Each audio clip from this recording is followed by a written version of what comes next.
Ci portano più speranza, più fiducia, uno sguardo che finalmente si alza verso il futuro. Per ricominciare con la tua attività, con la tua professione, per allargare i tuoi orizzonti, ricomincia con noi. Contatta il nostro ufficio pubblicità. È il momento giusto per ripartire insieme. Chiamaci ai nostri contatti. Un cordiale saluto gentili amici e amiche alla visione all'ascolto, ben ritrovati a questa pagina informativa del nostro audiogiornale.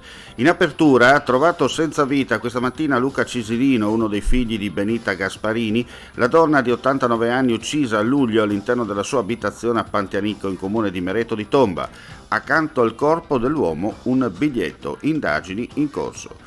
Conta dei danni dopo le due ondate di maltempo che ieri pomeriggio hanno colpito prima il Friuli Collinare, in particolare tra Tricesimo, Reana del Royale e Nimis, dove una violenta grandinata si è abbattuta bloccando le principali arterie e creando danni alle abitazioni e all'agricoltura, e nella zona tra Bruniera e Porcia, colpita da un violento downburst che ha scoperchiato tetti delle abitazioni e abbattuto diverse piante. Una cinquantina gli interventi da parte delle squadre dei Vigili del Fuoco e dei distaccamenti locali che hanno operato assieme ai volontari della Protezione Civile. Un uomo è stato soccorso dal personale medico-infermieristico intorno alle 22 di ieri sera per le ferite che ha riportato a seguito di un incidente accaduto a Reana del Royale all'altezza dell'intersezione tra via Battiferro e via Nanino. Per causa in corso di accertamento da parte delle forze dell'ordine si sono scontrati una moto e una vettura in transito. A seguito dell'impatto il motociclista è stato sbalzato per circa 4 metri. L'uomo è stato preso in carico dal personale medico-infermieristico che l'ha trasportato in codice giallo per politraumi all'ospedale di Udine, dove si trova ricoverato in prognosi riservata. Il maltempo del fine settimana ha ritardato le partenze di tanti turisti e in mattinata sulle autostrade Alto Adriatico il traffico è sostenuto.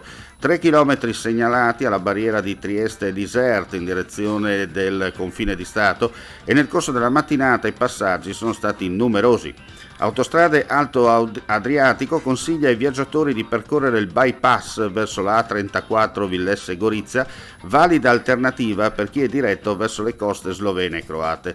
Sul resto della tratta si segnalano rallentamenti tra San Donà e il nodo di Portogruaro, sempre in direzione est, e code a tratti per circa 4 km tra San Giorgio di Nogaro e il nodo di Palmanova. Con questa notizia chiudiamo qui questa edizione, grazie per l'ascolto, non resta che augurare a tutti voi un cordiale buon proseguimento di giornata. Ulteriori notizie sul nostro sito friulitv.net.